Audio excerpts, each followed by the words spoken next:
Welcome to a new lesson. It's called Providing Conjectures Through Deductive Reasoning. There are three main definitions. A proof is a mathematical argument. One mathematical argument is deductive reasoning that shows that a statement is valid for all cases. A second mathematical argument is done through inductive reasoning. It shows that a statement is valid for some cases. In this lesson, we'll use both deductive reasoning and inductive reasoning to present a proof. Let's take a look at our first example. In our first example, we'll prove that John's conjecture is true for all integers. Let's take a look at John's discovery. So when he added integers that were consecutive, that means one increases by the other. For example, 1, 2, 3, 4, 5, and there are 5 integers.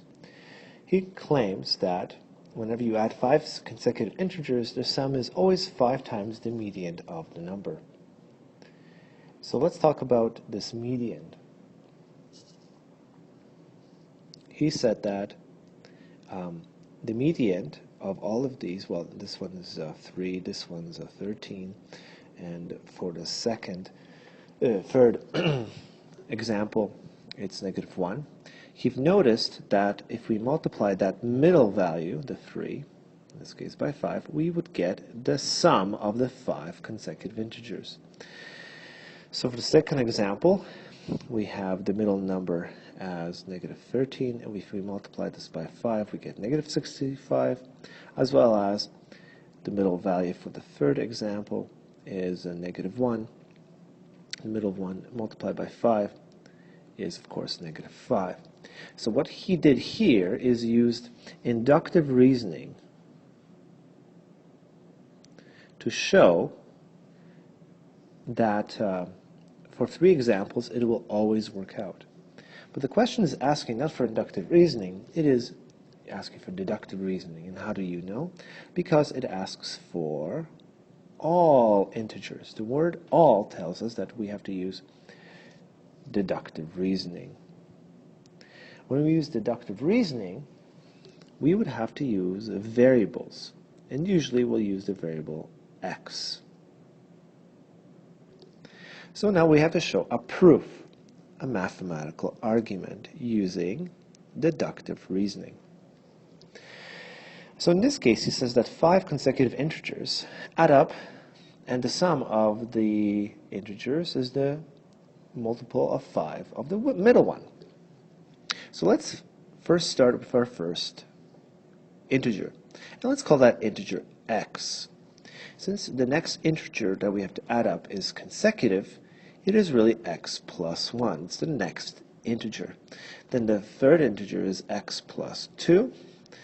And the fourth is x plus 3. And I'm putting brackets because I like brackets and it sort of looks good. And also separates the data or the information for us so we could manipulate and organize and see it better. And the fifth integer is x plus 4. So now what we're going to do is we're going to add them together, combine, and see what we get. We notice that we have 1, 2, 3, 4, 5 x's. So if you add those 5 x's together, we get 5x. We also have 1, 2, 3, and 4 together. When we add those numbers together, we get 10. Right now, this 5x plus 10 doesn't really mean anything to us until we factor. So let's factor at this part. So we're going to factor. And we could factor by dividing both terms by 5.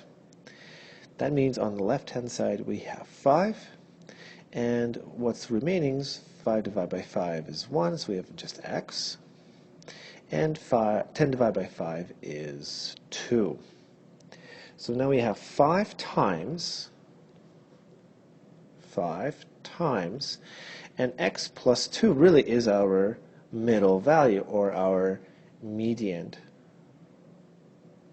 And since now we're not using variables, it's any median or any sequence of 5 consecutive integers that we use. So therefore, John's conjecture is true for all integers. Let's take a look at our next example. In example 2, prove that the difference between perfect consecutive squares is always an odd number. Now the key word is always. Before we jump into deductive reasoning, let's find some examples. That's why we're going to be using inductive reasoning. So let's take 2 squared minus 1 squared. Now 2 and 1 are consecutive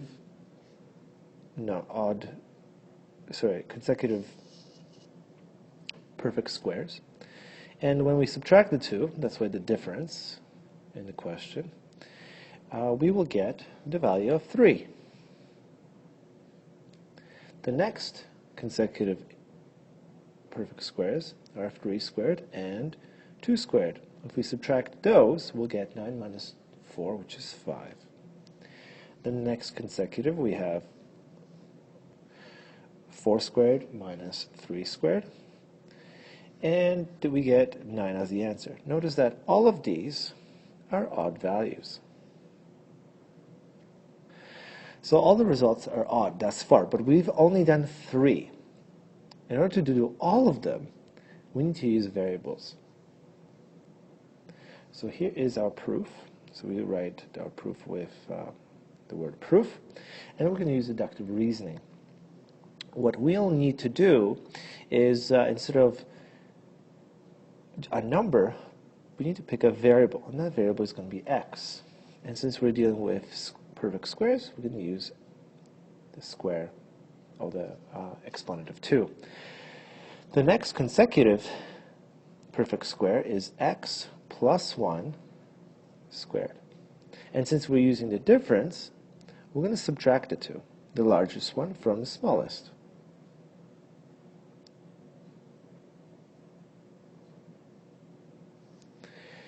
We can't really see any results yet, so we need to expand. We can expand the first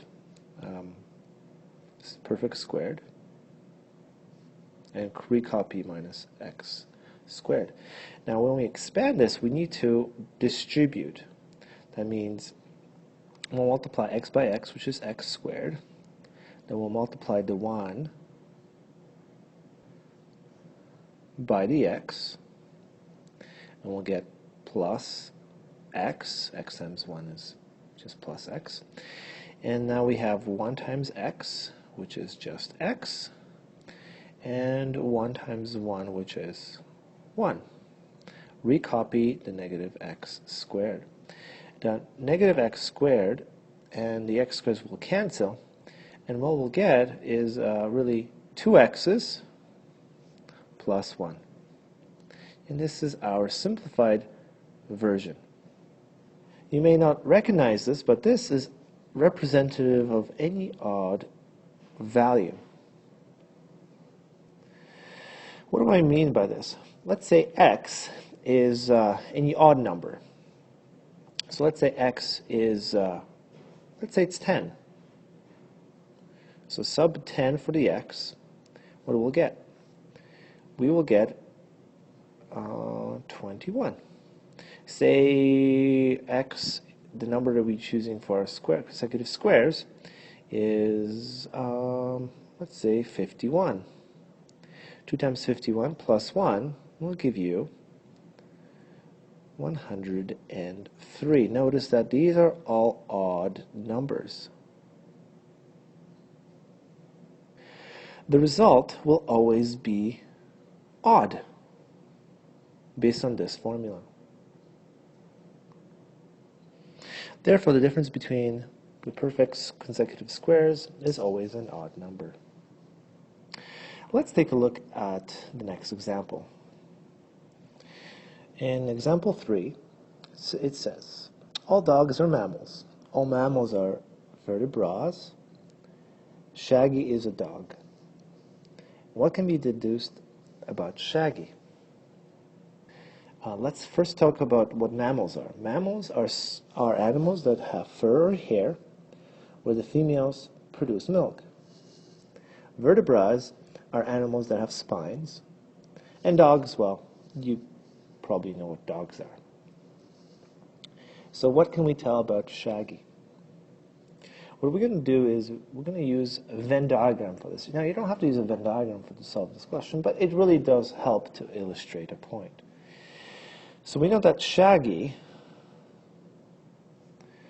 is one of the sets in a dog set. That means Shaggy is a part of a dog domain. It's a dog. So that's why inside dogs circle. Now we know that dogs are mammals as well. I mean, there could be, for example, tigers are mammals, dogs are mammals, and dolphins are mammals. What about vertebrates? We know that mammals are also vertebrates. Now, mammals are vertebrates as well. Therefore, we could say that, based on this Venn diagram, Shaggy is a dog, Shaggy is a mammal, and Shaggy is a vertebrate.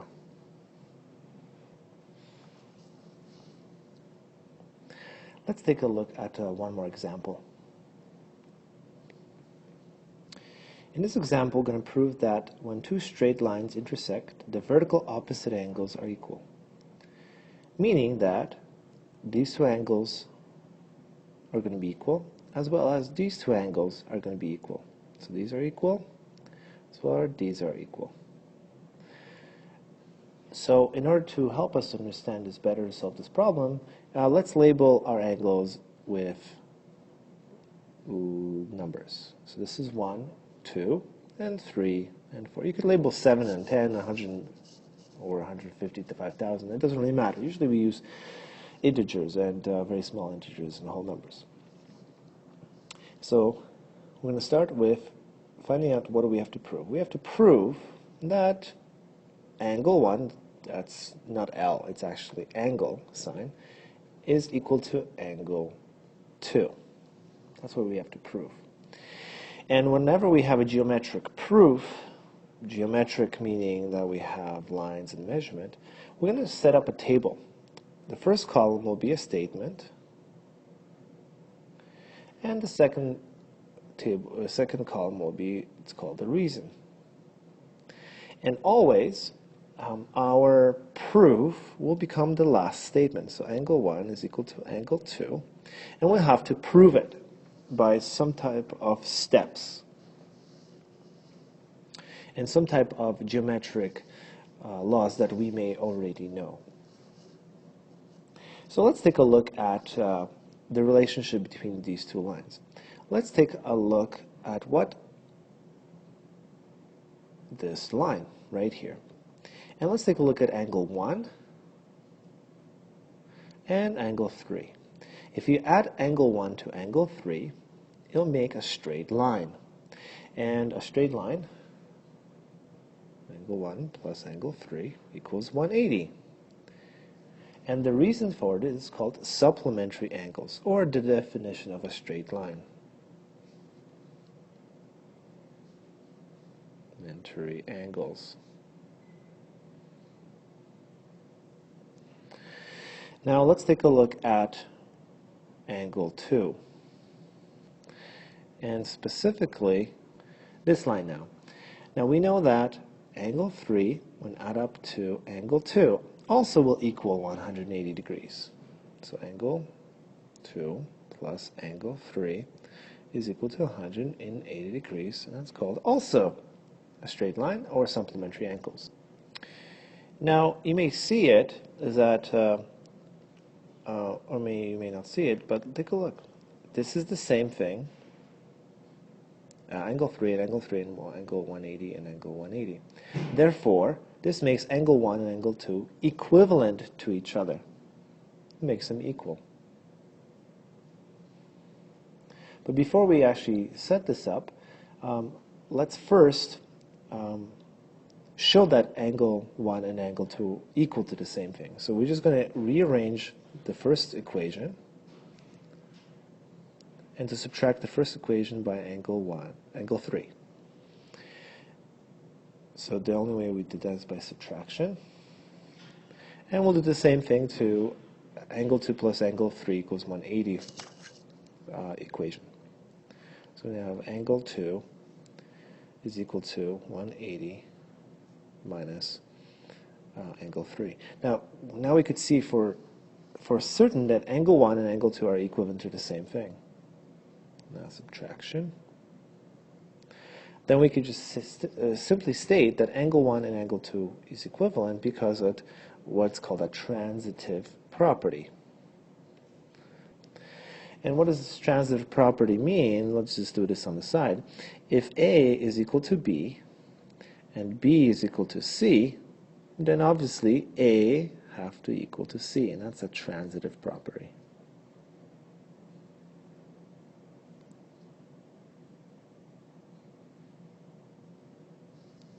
So whenever you're doing this geometric proof, you have to have a statement on the left column, a reason on the right column, and make sure that your last line is the proof that you're looking for.